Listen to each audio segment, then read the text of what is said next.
Pour pouvoir démonter le bas moteur, il va falloir tout d'abord déposer le moteur. Donc ça, repérez-vous par rapport au tuto au démontage du moteur. Et ensuite, vous équipez de deux outils, un bloc piston et un arrache volant. Donc pour commencer, nous allons déposer directement l'allumage.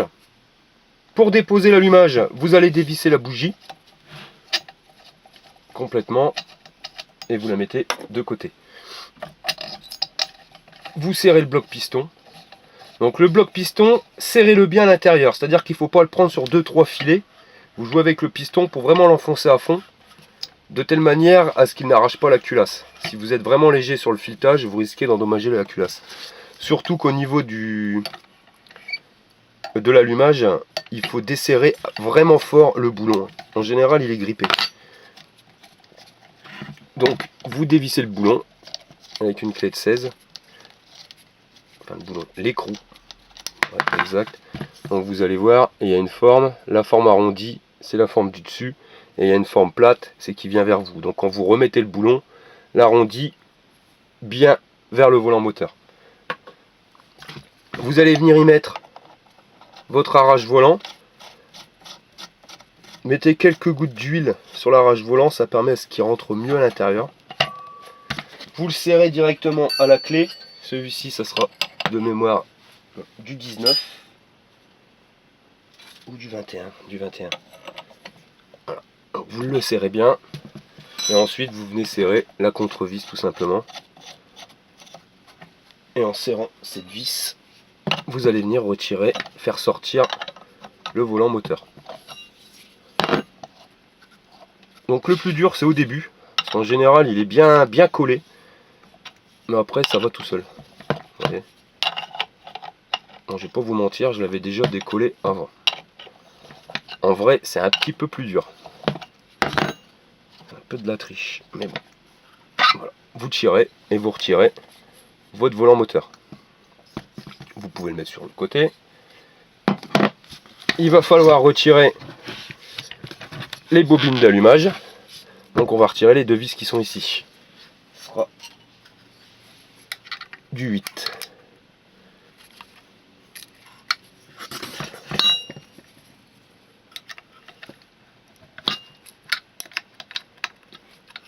Pour les vis desserrées, vous enlevez les bobines d'allumage. Donc faites attention, elle est retenue ici par un petit joint de caoutchouc. Vous tirez dessus et vous retirez l'intégralité.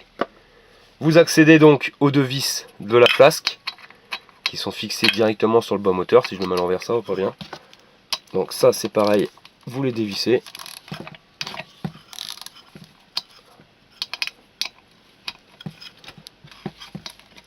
Et voilà.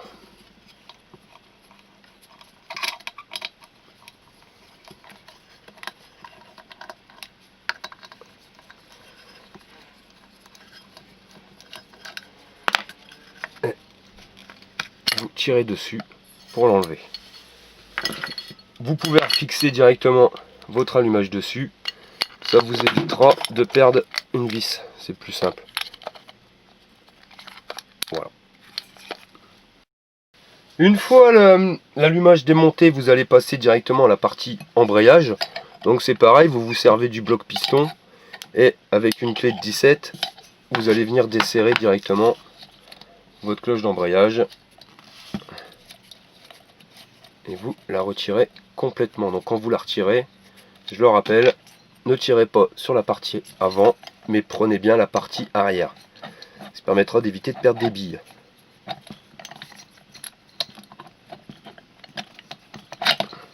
Et voilà. Lorsque vous avez enlevé votre embrayage, faites attention de ne pas perdre cette petite rondelle qui permet le calage de l'embrayage. Donc ensuite nous allons démonter directement la flasque de l'embrayage. Pour ceci, clé de 10. Et vous allez dévisser les 6 vis qui tiennent la flasque, qui sont directement fixées sur le bas moteur. Donc les vis, 1, 2, 3, celle-ci, celle-ci, celle-ci, et voilà. Donc vous les dévissez à fond. Petite précision, il faut vous équiper de 2 clés de 10. Pourquoi? Parce que les vis qui sont en façade, Donc vous les débloquez, mais après pour les desserrer complètement, vous voyez, il y a l'écrou qui est de l'autre côté directement. Donc un côté vous mettez la clé plate, et de l'autre vous y positionnez l'autre clé. Et vous desserrez et vous faites le même pour les 6 boulons.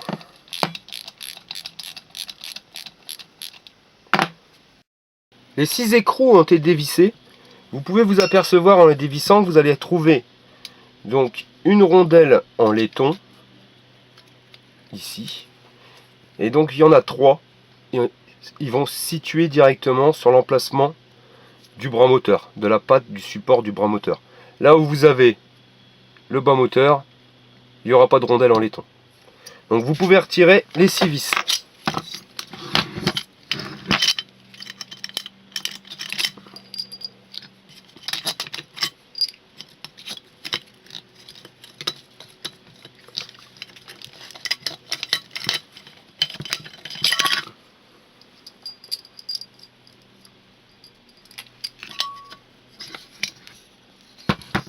Donc vous enlevez la flasque, vous la mettez de côté.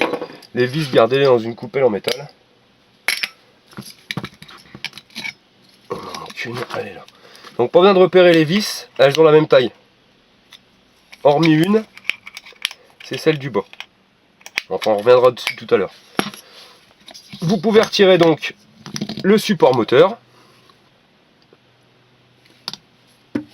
Nous allons démonter le cylindre piston. Donc pour ceci, il va falloir déjà démonter la culasse.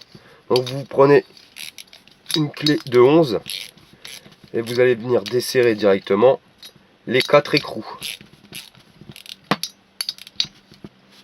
Donc les 4 écrous ont été desserrés. Alors il va y avoir des surprises sur ce moteur là, hein. C'est un moteur qu'on m'a donné.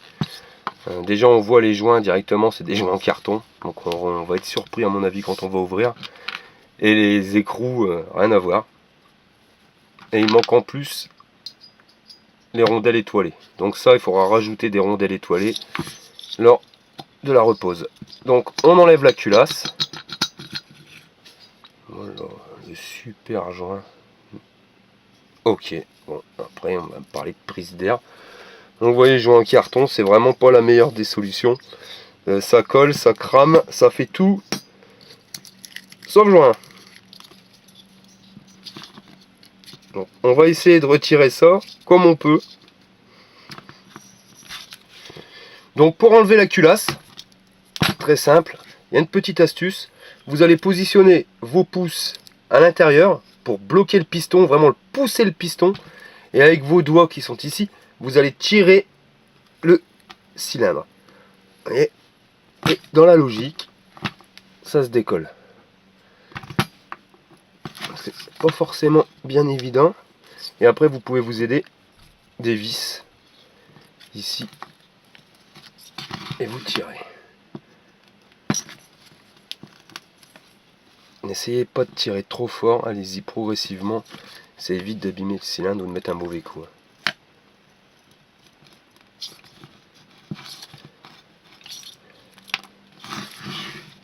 On chiche à faire des joints de carton, autant le faire aussi derrière.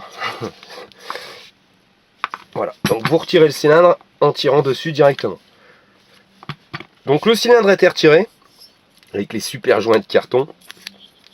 Et là on peut s'apercevoir, je sais pas si vous voyez bien à l'intérieur, mais il est quand même bien rayé.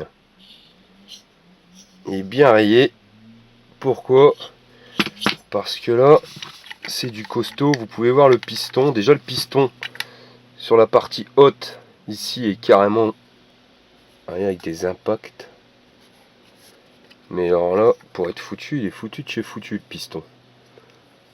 Regardez les rayures. La segmentation a même été cassée, elle s'est baladée dedans. Donc voilà. Bon.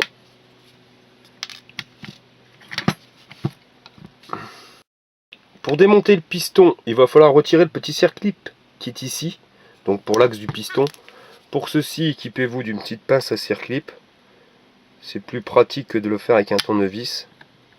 Vous pressez et vous retirez la goupille.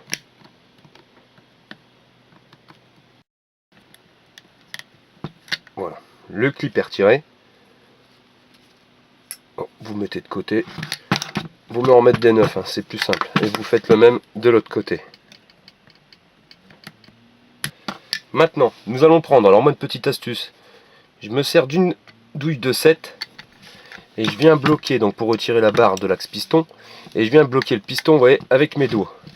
Pas qu'il bouge et pas casser non plus la bielle ou créer un jeu dedans. Et je viens positionner donc dans le trou ma clé de 7 et je presse.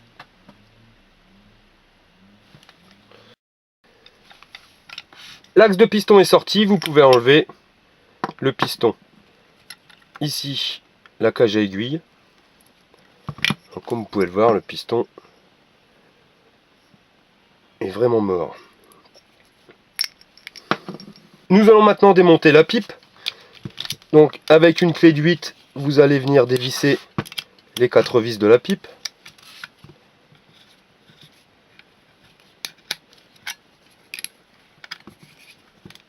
Et la dernière vis. Une fois dévissé pour tirer la pipe. Ici vous avez les clapets. Posez de côté. Et logiquement, voilà le joint de clapet. Voici votre bas moteur. Nous allons passer maintenant au démontage du bas moteur. Voici donc notre bas moteur avec la bielle, le vilebrequin. Donc là vous avez un vilebrequin pour moteur fixe. La différence avec celui qui sera flottant, donc avec un variateur, c'est que le vilebrequin avec variateur sera automatiquement plus long que celui qui est pour moteur fixe. Les carters qui sont ici. Donc une chose à savoir, je ne l'ai pas dit tout à l'heure, mais je tiens à le préciser, à partir du moment où vous allez ouvrir les carters moteurs de votre moteur, il va falloir automatiquement remplacer les joints de carter, donc les joints qui seront là. Il va falloir remplacer les roulements de vilebrequin et aussi les joints spi que vous avez ici. Pourquoi? Parce que pour pouvoir les sortir, déjà les joints spi, il va falloir chauffer ici, cette partie-ci. Donc à partir du moment où on va la chauffer, les joints spi, ils vont manger, ils vont être tristes. Donc on ne fait pas une économie à 2 francs, ça vaut 2 euros. Vous les remplacez directement et comme ça vous êtes sûr de ne pas avoir de soucis. Ça serait quand même dommage d'avoir tout démonté, tout remonté et d'être embêté juste pour un joint. Pareil pour les joints d'en base, ça vaut 3 euros je crois au maximum. Donc pour moins de 10 euros vous en sortez avec tous les joints. Avant de vouloir écarter les carters, il va falloir tout simplement les débloquer. Donc vous essayez, voyez, donc cette partie, la partie gauche de pousser vers l'avant et la partie droite de venir vers vous pour décoller les carters. Si les carters ne veulent pas se décoller, pas de panique, vous vous équipez du célèbre chalumeau. Donc vous pouvez le faire avec un décapeur thermique, c'est plus gentil que le chalumeau. Et vous chauffez légèrement tout le joint, on va dire, la jonction.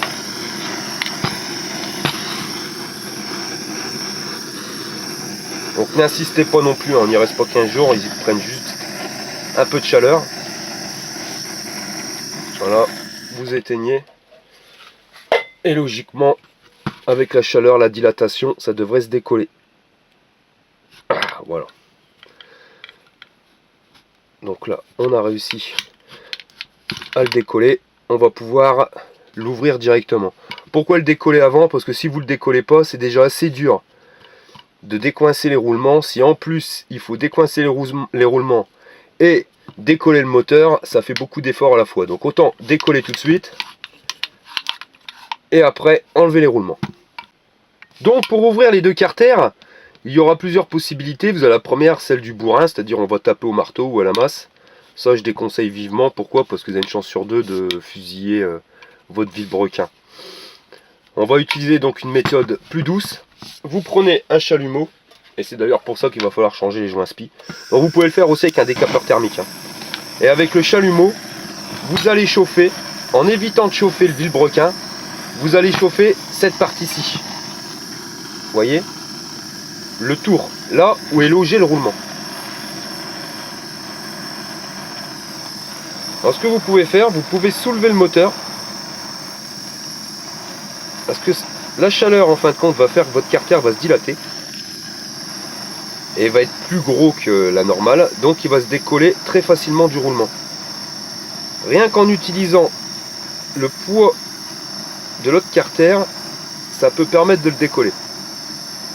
Donc vous le chauffez, mais vous pouvez le chauffer quand même un bon 5 minutes avant que ça commence à se décoller.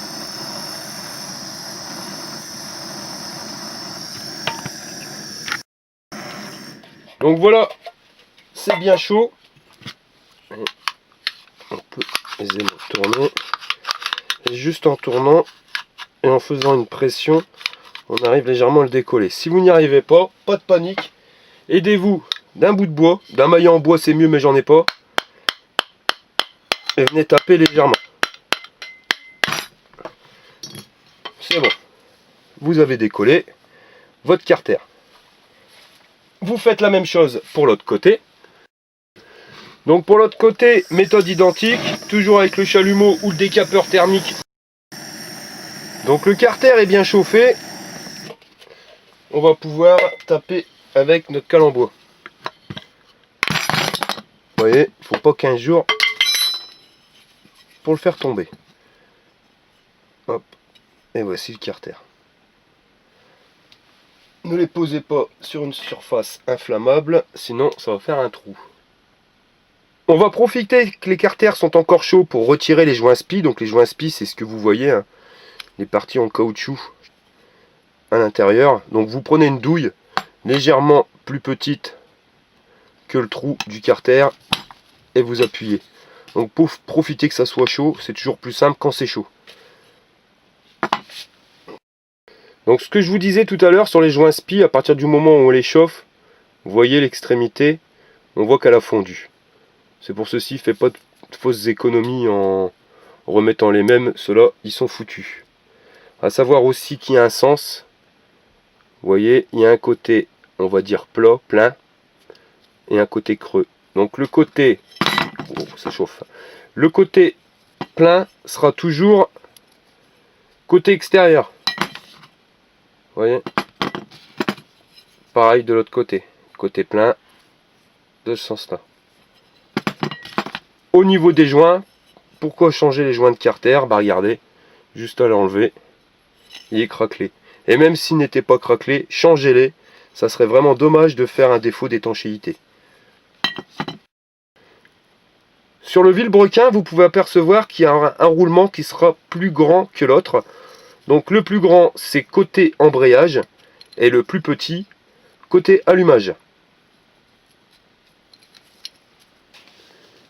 Donc pour pouvoir démonter les roulements, il y a deux techniques. Soit vous serrez dans un étau, ici le roulement, et vous venez taper à la masse. Donc ça c'est la technique du bourrin. On va éviter. J'ai fabriqué un petit outil, donc il existe des outils exprès. Mais je ne vais pas dépenser de l'argent. J'ai pris deux morceaux de métal, très simplement. Vous voyez, ils font à peu près 5 mm d'épais. Et je les ai taillés en biseau. De telle manière à les faire passer de cette sorte entre le roulement et le vilebrequin. Et venir serrer dans un étau de telle manière à ce qu'ils viennent les décoller. Que le roulement soit obligé de remonter. Vous voyez, on va le prendre comme ça, des deux côtés, et on va venir serrer. Donc comme vous pouvez le voir sur la vidéo, l'outil a été mis en place. Je vais rajouter un petit peu d'huile sur le vilebrequin. Bon, vous pouvez mettre de l'huile moteur, l'huile mélange, mais malheureusement j'en ai plus. Et on va venir serrer l'étau.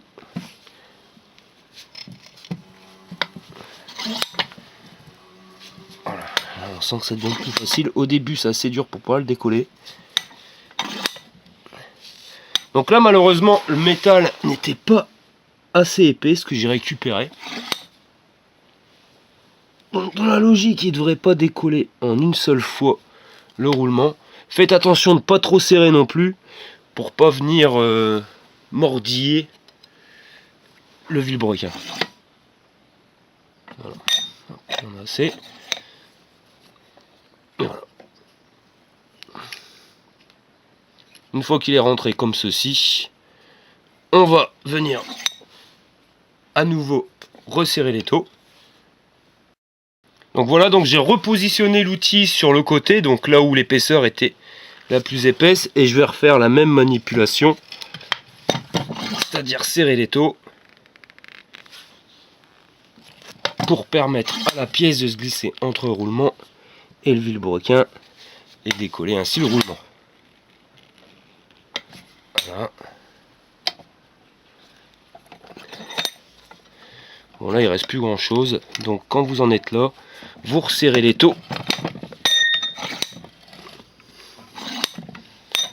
Mais sans serrer le vilebrequin qui est derrière. Quand vous avez la place pour passer deux clés, vous voyez, passer deux clés, ça sera plus costaud. Et on va revenir à nouveau taper, toujours légèrement, tout en tenant les clés. Et voilà.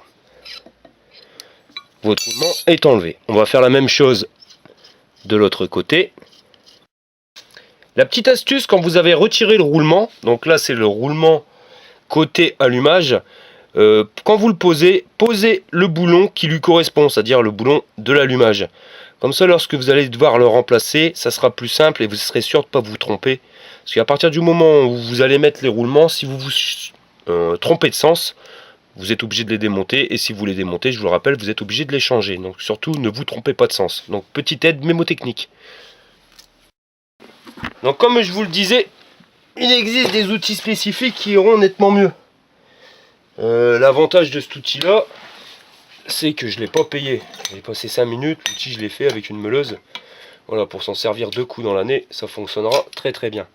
Donc maintenant on va repasser ici avec cette partie là, la passer pour pouvoir ressortir le roulement encore un petit peu plus. Vous passez les clés plates et à nouveau vous tapez.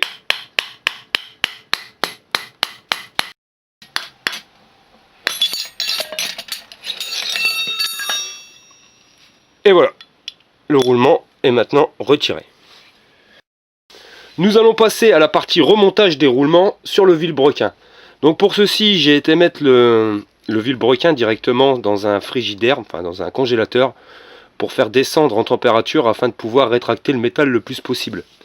Vous allez vous équiper d'une clé plate, de l'étau, donc vous écartez l'étau le plus possible pour que le vilebrequin ne touche pas. Vous voyez, ne touche pas dans l'étau. Et vous allez positionner de cette manière. Pourquoi? Parce qu'il va falloir quand même taper un minimum sur le roulement pour pouvoir le faire rentrer. Donc avec cette technique, on évite directement de bousiller le vilebrequin. Nous allons reprendre le roulement avec la petite astuce, vous voyez, donc avec l'écrou qui sera juste dessus. Là on est sur la partie allumage, donc ça sera ce roulement-ci. Alors je tiens à vous le dire, j'ai fait ce tuto, c'est juste pour vous. Moi les roulements je les change pas, mais ne le faites pas. Pourquoi? Parce que le bois moteur j'en ai plus besoin. Donc je vois pas réellement le but de changer des roulements sur un bois moteur qui ne me servira à rien. La petite astuce, c'est que nous avons dilaté le métal. Donc rétréci le métal du vilebrequin en le mettant dans le congélateur. On va dilater, mais dans l'autre sens, l'écarter un petit peu plus, le métal du roulement. Pour ceci, vous vous aidez d'un décapeur thermique et vous allez chauffer le roulement légèrement. Je dis bien légèrement, hein, c'est juste pour qu'il rentre. Ensuite, vous vous aidez d'un tube. Donc le tube, il va vous servir à taper dessus. Donc bien sûr, il doit être plus grand que le vilebrequin, mais ça c'est logique. Et il doit surtout être de la même taille que la cage de l'intérieur du roulement. Hop. Vous voyez, c'était juste pour le chauffer, hein, je peux le tenir avec les doigts. Je le positionne et je vais venir donc directement taper dessus. Voilà. Le roulement est positionné. Je vais faire le même pour de l'autre côté. Donc je retourne le vilebrequin. Je repositionne ma clé.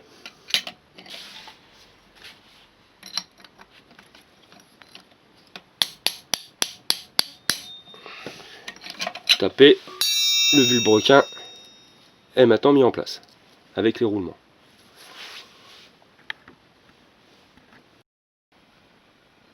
nous allons passer au remplacement des joints spi. Donc nous avons retiré tout à l'heure. Je vous conseille de nettoyer, d'enlever tout ce qui va être poussière, tout ce qui va être limaille de fer à l'intérieur de vos carters, pour pouvoir bien mettre les joints spi. Donc les joints spi, moi ça sera exactement les mêmes, chose qu'il ne faut absolument pas faire. Remettez des joints spi neufs, ça vaut que dalle, ainsi que les joints, tout doit être neuf. Pourquoi moi je les ai pas changés? Parce que je fais le tuto, c'est juste par rapport à vos demandes. C'était pour vous montrer, parce que vous étiez beaucoup à me poser la question comment fait-on. Donc voilà, je vous le montre, mais ne faites pas ce que je fais, changez les joints spi. Vous aurez deux joints spi différents. Vous voyez, en termes de diamètre extérieur, ils seront identiques. Par contre, diamètre intérieur, il y en aura un qui aura un trou nettement plus grand que l'autre. Donc le trou le plus grand, vous allez le positionner sur le carter côté embrayage.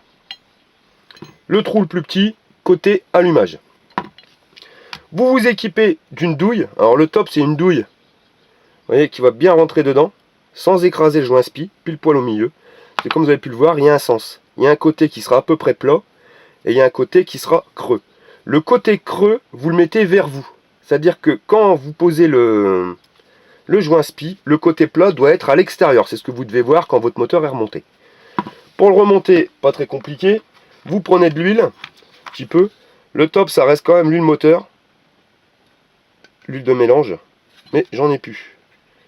Donc vous mettez de l'huile sur votre doigt, et vous allez venir frotter votre joint spi. Donc pas besoin d'en mettre 15 kg, c'est juste pour le lubrifier un petit peu. Vous faites le même sur l'autre.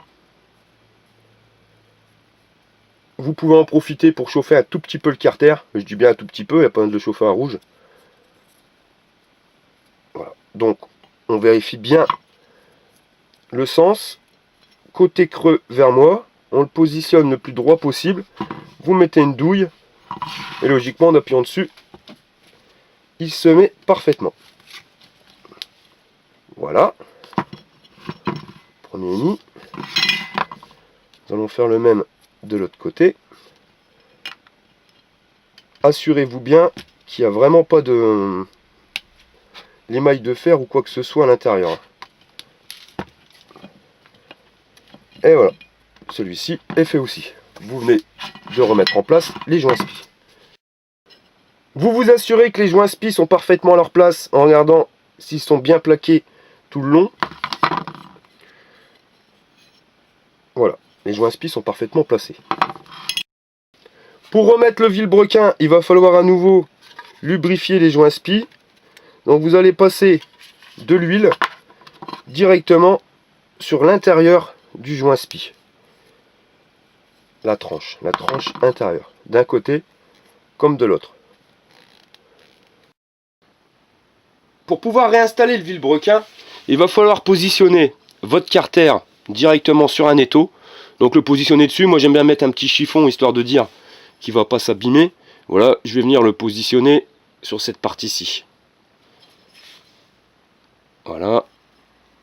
On regarde bien, de telle manière à ce qu'il ne bouge pas. Donc pareil, pour mettre le vilebrequin, on va travailler sur la dilatation. C'est-à-dire qu'on va faire chauffer cette pièce pour qu'elle se dilate, plus grosse le trou. Et on va mettre le vilebrequin directement. Donc moi je l'ai mis 12 heures, toute une nuit, dans le congélateur, histoire de dire que le vilebrequin lui rétrécisse. Donc si on fait rétrécir et que le trou on grossit, ça devrait rentrer beaucoup plus facilement. J'ai déjà entendu parler de 2 ou 3 heures. 2 ou 3 heures ça peut marcher. Mais moi je préfère mettre une nuit, au moins on est sûr que le vilebrequin soit bien dilaté. Donc pour dilater le carter, on va le faire avec un décapeur thermique. On va y aller vraiment doucement. Évitez d'insister sur les joints spi. On va vraiment insister sur le contour, là où se trouve, là où va se positionner le roulement. Donc il n'y a pas besoin de le chauffer à 3000 degrés. 100 degrés c'est suffisant. Donc pour savoir quand vous êtes arrivé à 100 degrés, bah vous mettez une petite goutte d'eau sur le carter. Si vous voyez qu'il bout, vous êtes à 100 degrés. Vous voyez, il est chaud. Donc vous le positionnez sur votre étau. Je viens juste de sortir le vilebrequin du congélateur. Donc comme vous voyez, il est vraiment bien froid, donc bien dilaté.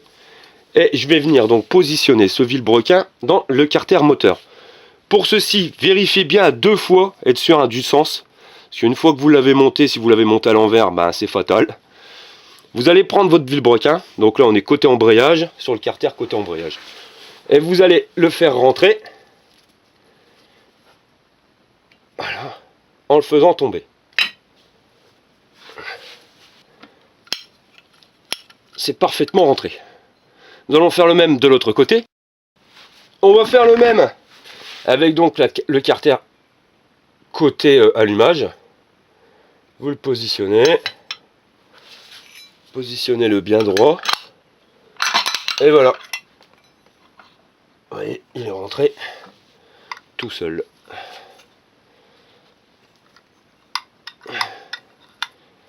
Ouais, c'est pourtant pas très compliqué. Donc assurez-vous qu'il soit bien centré au milieu.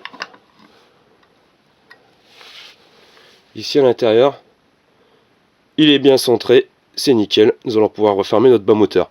Je tiens à préciser qu'ici je n'ai pas mis de joint, mais il faut mettre absolument un joint. Je vous l'ai dit tout à l'heure, ce bas moteur là, ben, je m'en servirai plus. Donc c'est vraiment pour la démonstration, donc je vois pas l'utilité de dépenser un joint inutilement. Mais sinon, mettez que des joints neufs que vous pouvez graisser aussi un petit peu avant. Attendez 1 heure ou 2, histoire de dire que le vilebrequin reprenne la température ambiante à peu près de la pièce. Et ce que je vous conseille, une petite astuce, c'est de venir réchauffer à l'intérieur, donc pareil, toujours gentil avec le décapeur thermique, de venir réchauffer à l'intérieur de telle manière à dégager toute la condensation qui pourrait être produite. Pourquoi? Parce qu'on a fait un chaud et froid, donc automatiquement il y a eu de la condensation, il y aura de l'eau, et c'est jamais bon d'avoir de l'eau dans un moteur. Donc vous le soufflez à l'intérieur gentiment. Bon, vous faites bien sûr plus longtemps. Et vous le faites sécher de cette manière. Voilà, à l'envers. Petite note sur le serrage des vis du carter. Quand vous resserrez les vis de votre carter, vous les serrez à la main jusqu'au contact. Toutes les vis, donc les 6 vis. Et ensuite vous allez venir serrer en étoile. Donc légèrement, voilà, un petit quart de tour, et on va faire les vis, vous voyez, à l'opposé. Donc on va faire un triangle comme ceci. Donc on va serrer celle-là, et quand je dis serrer, c'est pas à fond, hein, c'est quart de tour, pas quart de tour. Ensuite on va venir attaquer celle-là.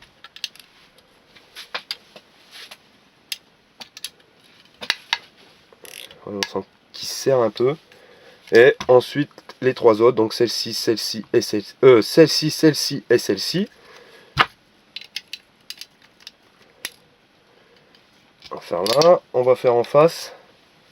Donc toujours, hein, quand vous resserrez de ce type de pièce avec plusieurs vis, jamais serrer une vis à fond, puis les unes après les autres. Toujours le faire petit à petit, une vis après l'autre, et on y revient. On va continuer, donc on recommence. Ici, à l'opposé, et ainsi de suite. Et vous faites pareil pour les 6 vis. Voilà, donc en ce qui concerne cette partie-ci, j'arrêterai le tuto là. Il est assez lourd. Pour le reste du remontage, tous les tutos ont été posés, aussi bien pour l'allumage que pour l'embrayage, que pour le cylindre piston, la culasse et tout le reste. C'était vraiment pour revenir sur les roulements et le remplacement d'un vilebrequin. Et voici, votre moteur est remonté.